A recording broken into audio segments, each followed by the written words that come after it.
ஆஹா Shankar Jai Jaishankar subscribe பண்ணுங்க.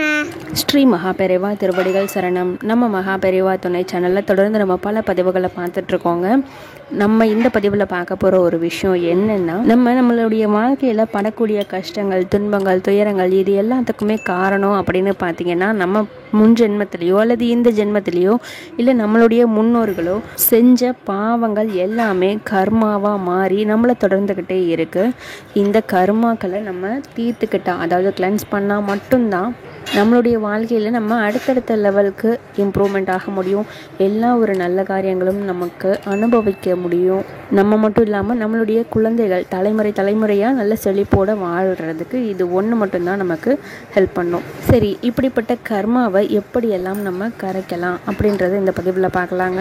கர்மாவை நம்ம குறைக்கணும் அப்படின்னா முதல் வழி அப்படின்னு பார்த்தீங்கன்னா தான தர்மம் பண்ணுறது மட்டும்தாங்க. உங்களால் முடிஞ்ச அளவுக்கு ஒரு நாளைக்கு ஒருத்தருக்காவது ஏழை எளிய மக்களுக்கு அன்னதானம் பண்ணுங்க.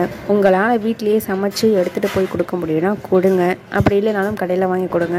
என்னால் அன்னதானம் பண்ணுற அளவுக்கெல்லாம் வசதி கூட கிடையாது அப்படின்னு நினைக்கிறவங்களுக்கு கூட எளிமையான வழியில் நம்மளுடைய கர்மாவை குறைக்கிறதுக்கு உண்டான அற்புதமான வழியை மகாபெரிவா சொல்லியிருக்கார். அது என்னென்னா, நீர் தானம் பண்ணுறதுங்க.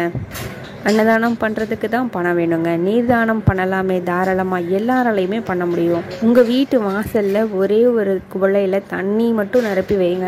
அந்த வழியாக போகக்கூடியவங்க யாராக இருந்தாலும் தாகத்துக்கு அந்த தண்ணீர் எடுத்து குடிச்சிட்டு போவாங்க. நிச்சயமாக அவங்க வயிறு கொள்ளுற மாதிரி உங்களுடைய தலைமுறையும் உங்களுடைய குடும்பமும் நல்ல செழிப்பாக வளருங்க.